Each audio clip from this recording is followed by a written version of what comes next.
Hi hello అందరికీ నమస్తే. నేను జర్నలిస్ట్ రవీందర్. వెలుగు టీవీ ఎక్విప్మెంట్ కోసం సహాయం అందించాలనుకున్న వాళ్ళ కింద నెంబర్ ఉంది. ఆ నెంబర్కి మీ సహాయం అందించి నాకు సపోర్ట్ చేయగలరు.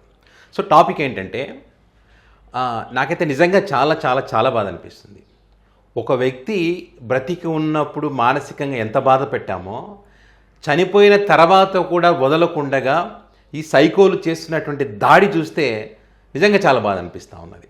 కొన్ని వాస్తవాలు కూడా మీకు ఇక్కడ ఆ బాధపడడానికి కారణం ఏంటన్న దానికి సంబంధించి మీకు కొన్ని వాస్తవాలు, కొన్ని వీడియో క్లిప్పింగ్స్, ఈ ముద్రగడ పద్మనాభం గారి ఈ కుటుంబంలో జరుగుతున్నటువంటి నిన్న జరిగినటువంటి పరిణామాలు వాటికి సంబంధించి కూడా మీకు చెప్తా. ఇక్కడ ముద్రగడ పద్మనాభం గారు ఇలాంటివి జరుగుతాయని తెలిసే, దాన్ని రాజకీయంగా వాడుకుంటారని తెలిసే చనిపోవడానికి ముందు ఒక లేఖ రాశారు. ఆ లేఖలో నిజంగా ఆయన ఎంత బాధపడి ఉంటే ఈ లేఖ రాస్తారో, ఒక తండ్రిగా ఆయన పడ్డటువంటి బాధ, ఒక కూతురు ఎంత మోసం చేసిందో అనడానికి ఆయన రాసినటువంటి ముందుగానే రాసుకున్నటువంటి లేఖని అతిపెద్ద ఎగ్జాంపుల్. సో దాన్ని ఇప్పుడు వీళ్ళు ఏం చేస్తారంటే ఆ లేఖకి సంబంధించి ఒకసారి చూడండి ఏమన్నారో. అక్కడ వైసీపీ నేతలు చేసిన పని చూస్తే ఆయన సొంత కూతుర్ని రానివ్వరు. మా బతుకు ఈయన ఇప్పుడు అన్నాడు కదా వెంకటకృష్ణ, ఇంకొక వీడియో చూపిస్తాను నేను దాన్ని, అప్పుడు ఏం చెప్తారో చూద్దాం. ఎవరు ఆరోగ్యాలు వచ్చినా ఏమైపోయినా కూడా అమ్మాయి మాకు పంపకండి, పంపు ఏదో సానుభూతి చూపించి మాకు నటించకండి. ఆయన సొంత కూతుర్ని తండ్రి చివరి చూపు చూడకుండా ఆ అమ్మాయిని తరిమి కొట్టే ప్రయత్నం చేస్తారు. ఆయన చివరి కోరిక కూడా అది ఆయన చివరి కోరిక అయ్యా వెంకటకృష్ణ. చివరి కోరికని మనం మన్నించాలి, మన ధర్మం అది. ఆయన చెప్పిన మాట ఆయన స్వయంగా విన్నాడు కదా. లేఖ రాస్తే అబద్ధం అనుకోవచ్చు, ఆయన మాట్లాడినటువంటి మాటలే ఉన్నాయి కదా. సో ఆయన తరఫున బంధువులు వేరే వాళ్ళకు కూడా చెప్పారు, వాళ్ళు కూడా ఇదే చెప్తున్నారు. ఒకసారి చూడండి. కూడా ఆవిడ కూతురు కూడా కడప తప్పకూడదని కోరుకున్నారు, కానీ అది ఆపలేకపోయి గ్రామ ప్రజలు దురదృష్టం అయినా చనిపోయిన తర్వాత నా కూతురు నా గడప తప్పకూడదని కోరుకున్నారు. వాళ్ళ అన్న ఏమో తెలియని లాక్కుంటున్నాడు, దగ్గరికి తీసుకుంటున్నాడు వాళ్ళ అన్న గిరి. వాళ్ళ అన్నకి లేని బాధ, కుటుంబానికి తల్లికి లేని బాధ, వీళ్ళకి ఎంతో అర్థం కాల. తండ్రి చివరి చూపు కోసం వచ్చిన కూతురుపై బంధువులు ఆగ్రహం వ్యక్తం చేశారు. ఫ్రీజర్ బాక్సులు కనీసం టచ్ కూడా చేయనివ్వలేదు. బంధువులు అభిమానులతో పాటు సొంత తల్లి కూడా కూతురుపై తీవ్ర ఆగ్రహం వ్యక్తం చేసింది. తన ఇంటి నుంచి వెంటనే వెళ్లిపోవాలంటూ హుకుం జారీ చేశారు. నీ వల్లే ముద్రగడ మానసిక క్షోభకు గురయ్యారని, ఇక్కడి నుంచి వెంటనే వెళ్లిపోవాలంటూ గొడవ పడ్డారు. ఏంటి మీ ప్రాబ్లం ఏంటి? వైసీపీకి వచ్చిన నష్టం ఏంటి? మీ ప్రాబ్లం ఏంటి? ఒక వ్యక్తి చివరి కోరిక తీర్చాలని చెప్పి ఆ కుటుంబ సభ్యులు అనుకుంటున్నారు. అక్కడ వైఎస్ జగన్మోహన్ రెడ్డి గారు వైసీపీ పార్టీ నాయకులు కాదు. నీకు ఈ ఏమంటారు, ప్రభుత్వం లాంఛనాలతో వద్దని చెప్పారు, కూతురు రావద్దని చెప్పారు, నాకు ఏం వద్దన్నారు. వాళ్ళు అసలు పాడే మోయొద్దు, నన్ను టచ్ చేయొద్దని చెప్పాడు. వాళ్ళ నాటకాలు అసలే వద్దని చెప్పాడు. మానసిక వేదన అనుభవించాడు కాబట్టి చివరికి ఆ తల్లి కూడా వద్దని చెప్పింది. తన భార్య బొట్టుతోనే ఉండాలని కూడా చెప్పారు. కొన్ని కోరుకున్నాడు ఆ కోరికలు. మీకు వచ్చిన బాధ ఏంటి? చెప్పండి. దీన్ని కూడా మీరు రాజకీయం చేయాలా? మనిషిని ప్రశాంతంగా, చనిపోయిన మనిషి మనశ్శాంతి లేకుండా చేస్తున్నారు కదా, ఆత్మకు శాంతి లేకుండా చేస్తున్నారు.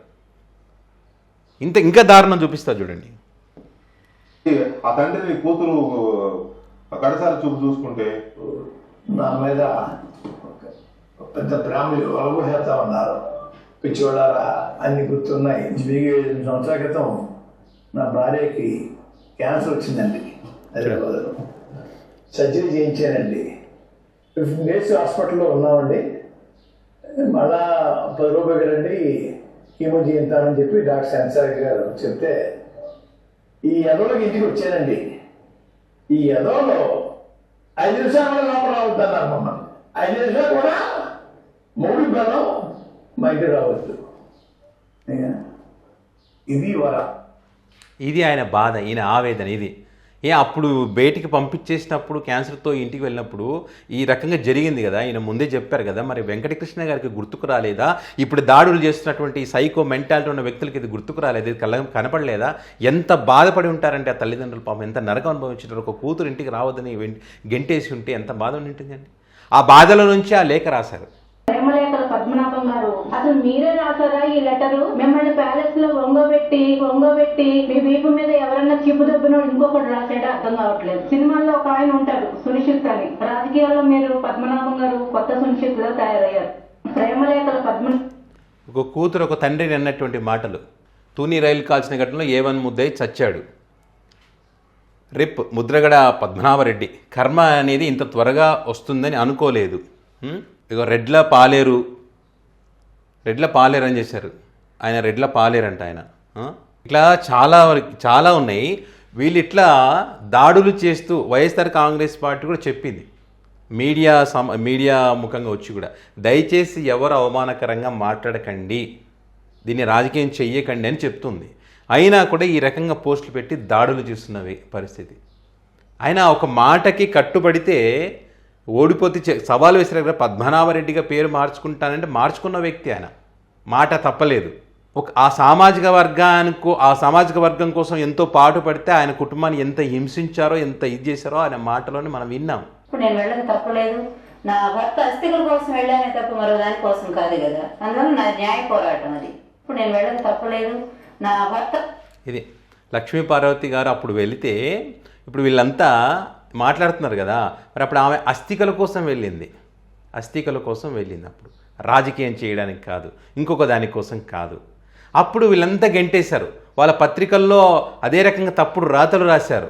ఇప్పుడు ఇవన్నీ దాస్తే దాగిపోయే నిజాలేం కాదు కదా. మీరు చెప్పకపోవచ్చు, చెప్పేవాళ్ళు చెప్తారు, బయటకు వచ్చే నిజాలు బయటకు వస్తాయి. మరి అప్పుడు ఒకలాగా ఇప్పుడు కన్న తండ్రిని చూసుకునే అర్హత లేదా అని మీరు అంటున్నారు. మరి ఈమెకు చివరి చూపు చూసుకునేటువంటి అర్హత లేదా? ఇక్కడ ఉంది సార్ మానవత్వం. పైగా నందమూరి తారక రామారావు గారు మరి ఈమె రావడాన్ని ఆయన ఏం తప్పుపట్ల, ఈమెనే వద్దని చెప్పలేదు. నేను చనిపోయిన తర్వాత లక్ష్మీపార్వతిని దూరం పెట్టండి అని ఏం చెప్పలేదు అక్కడ. అసలు ఆయన ఆ మహానుభావుడు చనిపోవడానికి కారణమే వాళ్ళు, ఈమెను దూరం పెట్టిన వాళ్ళు. అది అందరికీ తెలుసు. ఇప్పుడు ముద్రగడ గారి విషయంలో కూతురు రాకూడదని లేఖ రాసి బంధువులకు చెప్పి ఆయన స్వయంగా చెప్పినటువంటి విజువల్స్ ఉన్నప్పటికీ కూడా దాడులు చేయడము, దాని మీద డిబేట్లు పెట్టడము, దీని వెనక వైసీపీ ఉందని చెప్పి మళ్ళీ వీళ్ళే శవ రాజకీయాలు చేస్తూ వాళ్ళ మీద నెట్టేసేటువంటి కార్యక్రమం.